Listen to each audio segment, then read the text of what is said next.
Now, the terribly disappointing thing about this, and I'm doing this rhetorically deliberately, the terribly disappointing thing about this is that your working memory is 7 plus or minus 2 alphanumeric digits. Nobody in this room, nobody in the world has ever been measured who's capable of recalling, in terms of their short-term memory, more than 9 random combinations of numbers and letters. Your ability to process relational variables, things in relationship to one another, is almost certainly limited to 3.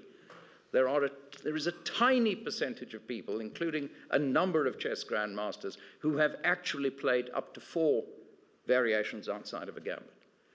So when we create enormous levels of complexity, we condemn ourselves to an inability to be able to understand them or manage them. That's the underlying truth of the challenge that we confront at this particular point in time.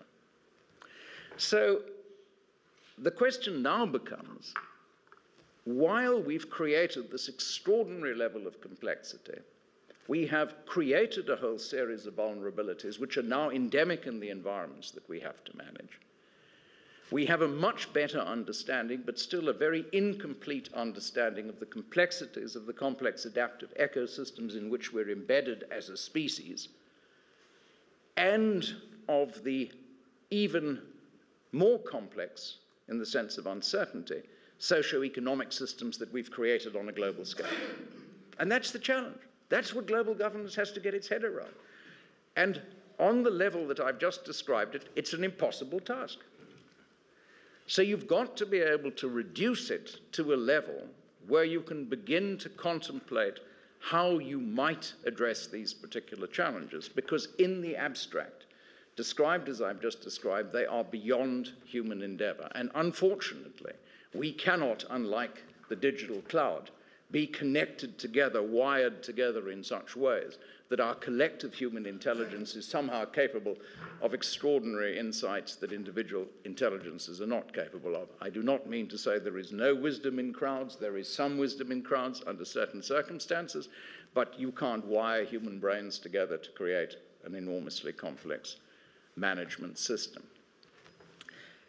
What we're therefore seeing as a result of this level of complexity, which is exacerbated by the fact that there has been a fundamental structural shift in the balance of geoeconomic power and derivatively geopolitical power in the world. Kishori is perfectly correct. Everyone who knows the history of the world knows that this 1820 number is the classic number that is always mentioned, where for the first time Asia did not have more than 50% of global GDP. And the reason, of course, was the early stages of the Western Industrial Revolution, which transformed the balance and which has provided, as it were, the engine room for the last 190 years.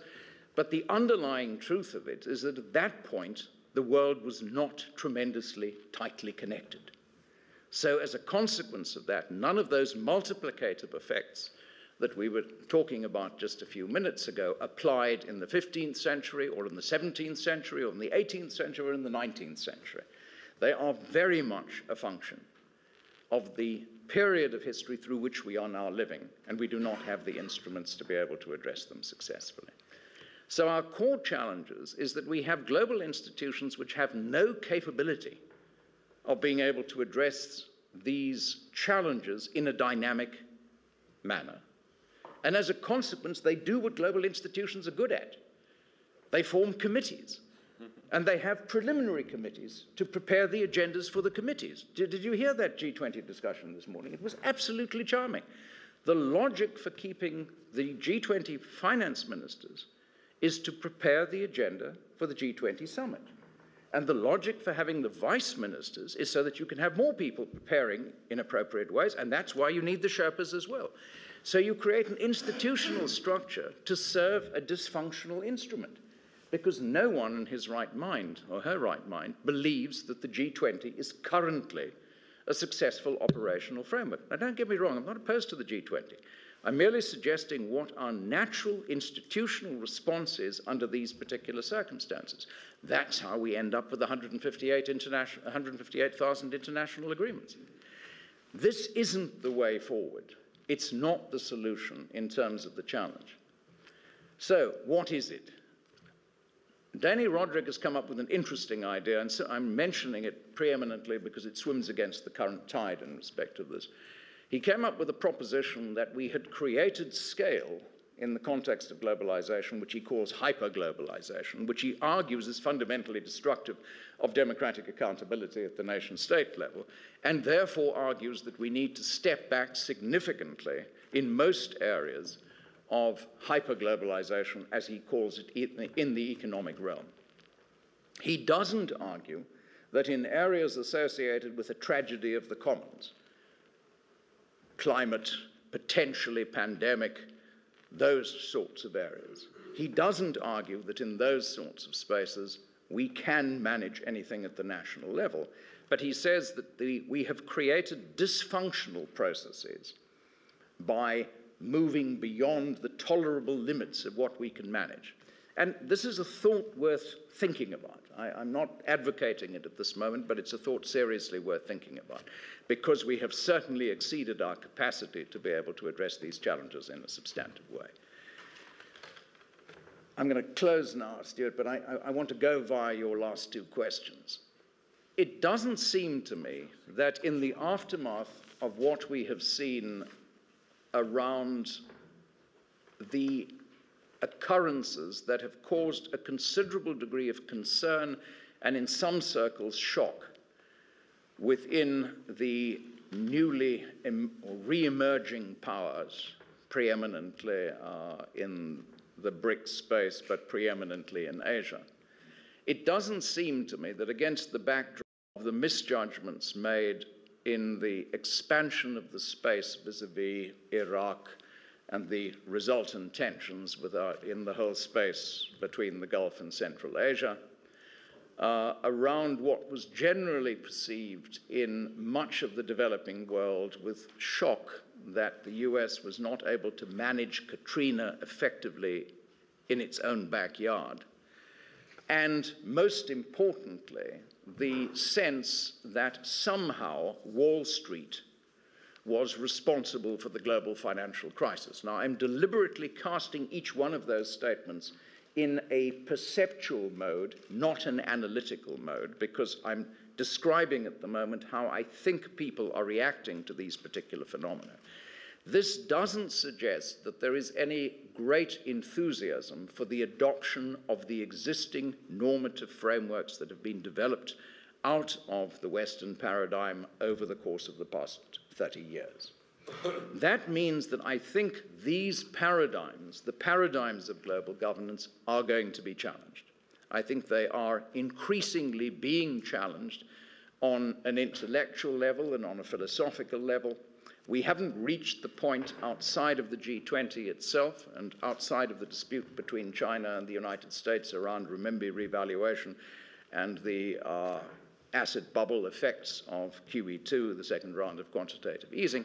We haven't moved to a point yet where there has been significant confrontation in respect of the preferred paradigms in this area, but I think that it is unlikely, there is certainly no evidence of the sort of deferential respect that you would have taken for granted 15 years ago in discussions around these particular issues. And in that sense, Kishore's somewhat triumphalist luncheon address is reflective to a very appreciable degree of a rising sense of self-confidence within the Asian spaces, and I would argue within other emerging market spaces. Even Africans from highly unsuccessful countries today are becoming much more outspoken about what they perceive to be the weaknesses of the Western model, the inadequacies of the West, the moral failings of the West, and a whole series of other things. This suggests an emotional tide premised in part on misrepresentation or misperception of reality and in part on appropriate perception of reality. But it doesn't seem to me that any assumption premised on the forward projection of the existing normative paradigms that we have relied on for the past 30 years out for the next 30 years is a plausible paradigm in respect to the future. Where is leadership going to come from? I don't think it's going to come out of the process that we have at the moment. I think that the process we have at the moment is likely to take us to the brink of disaster. And I'm not saying that in order to provoke doom and gloom. the simple truth is the only time at which the G20 functioned really effectively was in April of 2009, just after, or 4 months after, the collapse of Lehman Brothers. At that point in time, with the entire financial system of the world about to crumble around us, the G20 were able to stand together with their backs against the wall and, in fact, agree on a common position. If you have a look at what was represented in the most elegant manner possible to us by Jean David in terms of what came out of the EU Council meeting, you have a very similar circumstance in respect of it. When you get to crisis, people are usually able to subordinate their immediate concerns and reach a high degree of agreement. The difficulty is that if it isn't normatively anchored and isn't related to the achievement of measurable, tangible advantages, it doesn't last beyond the point at which the crisis is perceived. So the core question, it seems to me, is that we're going to face one of two alternatives. We're either going to hit the wall, and it's going to be a much bigger bang than the one that we've had already, and it'll probably be some combination of financial and social disturbance associated, in all likelihood, with some inflection points in respect of what one can think of as planetary boundaries. So the limitations that we have in climate, ocean acidification, freshwater ecosystems, biogeochemical loading, the whole of the stuff that goes on around us while we humans pursue enthusiastically our endeavors. Any one of those could cause a major surprise and could cause a major realignment in terms of our thinking. Think the Second World War, think 1815 in this city, think the attempts made at Versailles in the aftermath of the First World War. There have been plenty of cases. Think the period leading up to 1979 in China after the disasters wreaked by the 12 years prior to that.